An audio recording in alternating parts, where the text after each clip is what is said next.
Yo, so do we all remember how Gojo has said things like how Yuji was eventually gonna gain Sukuna's curse techniques? Or how he said that the current generation of Jujutsu sorcerers won't be limited to special grade, and proceeded to envision Todo of all people? Yeah, 191 chapters later, it's starting to look like Gojo's predictions aren't exactly panning out as he'd hoped or envisioned. As usual, there will be manga spoilers in this video, so if you're not caught up as of chapter 209, you have been warned. See, aside from the limitless curse technique which is passed down in the Gojo clan, Satoru Gojo also has this wonderful ability called the Six Eyes. The Six Eyes are rare ocular jujutsu that can only be wielded by members born into the Gojo clan. In fact, only one alive person can wield them at a time. This has led many fans to believe that the Six Eyes themselves are a curse, rather than a curse technique.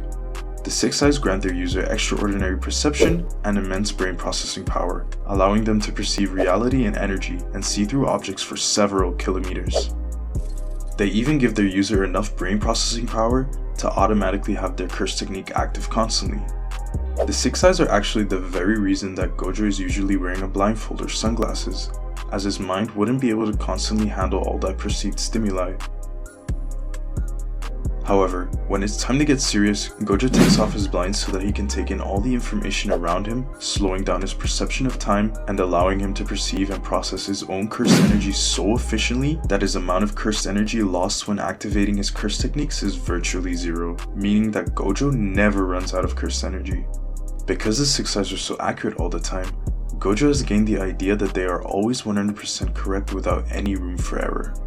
During the Shibuya incident, Satoru Gojo's world was flipped upside down when he saw Kenjaku for the first time in Geto's body fully healed. The Six Eyes were telling Gojo that it was indeed his childhood friend Suguru Geto, but deep down in his soul, he knew that it was someone else. What Gojo didn't know was that Kenjaku has a curse technique that allows him to take over the bodies of other people, and even use the stolen body's curse techniques. The Six Eyes weren't necessarily wrong, as it was indeed the dead Suguru Geto's body being used by Kenjaku, but it didn't mean that the Six Eyes could perceive the entire truth. This, my friends, is the very reason why I think that many of Gojo's past statements that were based on assessments from the Six Eyes may have been wrong. Let's get into it. At the start of the series in chapter 12, when Gojo is explaining to Yuji how the world of Jujutsu works, he says that Yuji doesn't have a curse technique, but that he may inherit Ryomen Sukuna's techniques later. The fact that Yuji doesn't have a curse technique was later reconfirmed by Higuruma in chapter 165, as when Higuruma sentences sorcerers, they usually only lose their curse technique, but since Yuji didn't have one, he temporarily lost his cursed energy instead. We also know from Kenjaku and Mahito that some people like Junpei, for example, can be born with a curse technique, but no aptitude for Jujutsu. Their brains need to be altered with idle transfiguration for them to make use of cursed energy and use their curse techniques. But we also know that the opposite is possible, that people can have cursed energy, but no cursed technique, like Kusakabe and Miwa for example. I say all this to say that the Six Eyes may have correctly assessed Yuji in that state. However, there is zero precedent that hosts or vessels ever gain their possessor's curse techniques. What we do see, however, is that when a host is possessed, the possessor can make use of their own curse techniques like Sukuna and most of the reincarnated players of the Culling games. A possible counter-argument to this would be that in chapter 2, when Gojo gives Yuji his second finger, he confirms to himself that Yuji's body is naturally resistant and able to control Sukuna. He follows this up by saying that such a person appears only once every 1,000 years or so. However, this in and of itself could just be a general statement referring to someone being able to control curses within them in general, and not Sukuna specifically, as Sukuna has never been reincarnated into anyone before Yuji, because if he did, and the person who Sukuna reincarnated in died, the Sukuna finger would have been eliminated too, according to Gojo. In my opinion, the closest comparison to Yuji is Hana Kurusu. Her body was used as a vessel for the being known as Angel. While we don't currently know the backstory of who Angel is or what they look like, we do know that Angel also, like Sukuna and Yuji, assumed a symbiotic relationship with Hana, instead of just fully taking over her body like with the other reincarnated players. Jujutsu High's goals are to try and get Angel to nullify the back of the Prism Realm, allowing Gojo to be unsealed. However, Angel doesn't want to do it unless they somehow defeat the Fallen. If it were possible for vessels to take over the technique of their possessors, then wouldn't that mean that eventually Hanakurusu herself would be able to nullify the back of the Prism Realm without Angel? I don't think so. In fact, I think that Hanakurusu already has a curse technique, and it probably has to do with her halo and wings, as humans normally don't have those. Now it could be that Hanakurusu may have already been born with the curse technique prior to becoming the vessel for Angel, meaning that would be why Hana doesn't have Angel's technique, so there still wouldn't be a good person to compare Yuji's case to. But at the same time, the halo and wings could also just be a side effect of Hana and Angel fusing during the reincarnation process, as something similar happens to Yuji. At the start of the series, Yuji doesn't have the closed second pair of eyes under his regular eyes, and only attains this after ingesting the first finger. Furthermore, a second reason why I don't think that Yuji will inherit Sukuna's techniques has to do with Yuji's lineage. In chapter 143, we found out that Kaori Itadori, Yuji's mom, was unable to have children. Something unknown happened where she died, and when Kenjaku took over her dead body, she was suddenly able to bear children, which led to Yuji's birth. Now in chapter 208, we found out that Kaori also possessed the curse technique of anti-gravity. It's currently unknown whether she was a sorcerer or not, because as we've already established earlier in the video, you can have a curse technique without any aptitude for Jujutsu. However, whether she was a sorcerer or not isn't really relevant to my point. My point is that we know for a fact that curse techniques can be passed down from parent to child, like Inumaki's curse speech and Naoya's projection sorcery, from grandparent to grandchild like Nobara's straw doll technique, or even from a further distant ancestor like the limitless six eyes, blood manipulation, and the 10 shadows technique. It's not guaranteed that you will gain your parent's curse technique, but it can happen. I think it's far more likely that Yuji awakens a curse technique out of his lineage rather than Sukuna's. Although, there is the theory of Sukuna being an ancient ancestor of Yuji, but that's a whole different theory for another day. I do hope that Yuji gets Sukuna's curse technique soon though, as it's starting to look like Sukuna is going to be separated from Yuji soon, based on his Enchained Binding vow, his comments to Uraume and Shibuya, and them preparing a bath ritual of some sorts in the old Zenin clan hideout. Do you think that Yuji will eventually acquire Sukuna's Cleave, Dismantle, and Fire Arrow techniques? Let me know in the comments down below.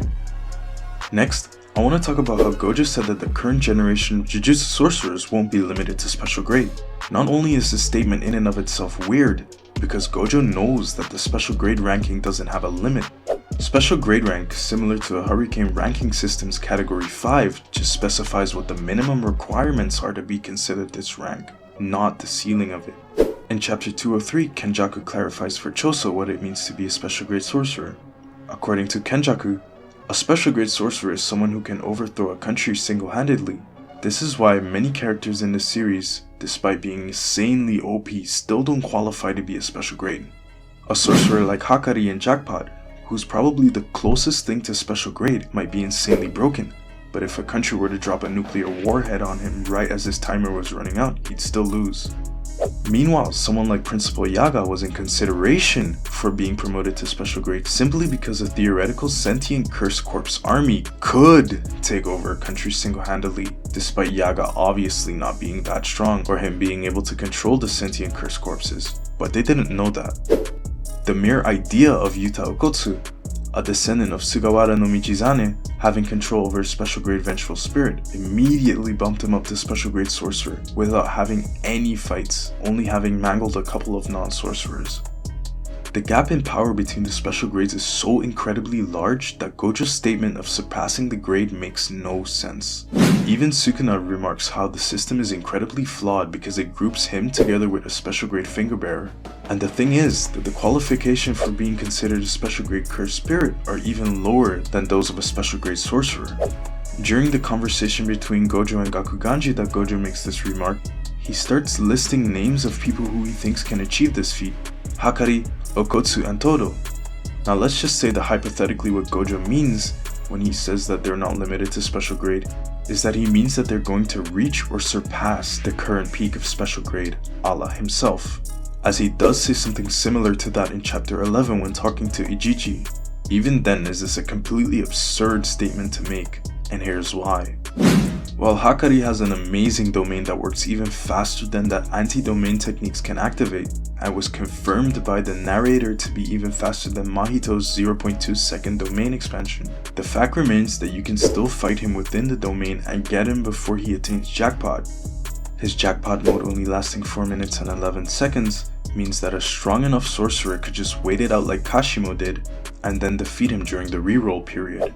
Another problem that the current Hakari has is that he doesn't have his hand anymore, meaning that if you were to cut off his hands before he opens his domain, jackpot mode gets taken out of the equation altogether.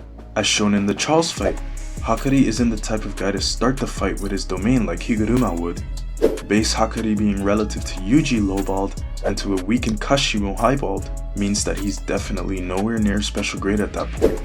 While Hakari may gain unlimited curse energy in jackpot mode, his general raw cursed energy output and his attack potency is so low that Kashimo wasn't faced at all. Hakari suffers from the fact that his curse energy output doesn't get much higher from base to jackpot. While his amount of curse energy in his reserves grows to an infinite extent, the amount he can output at a time does not. In fact, he doesn't even have the highest raw output, as Ishigori was confirmed to hold that crown. The final nail in the coffin is that Hakari's jackpot already gives him his maximum cursed energy, meaning that he's pretty much already peaked in terms of power.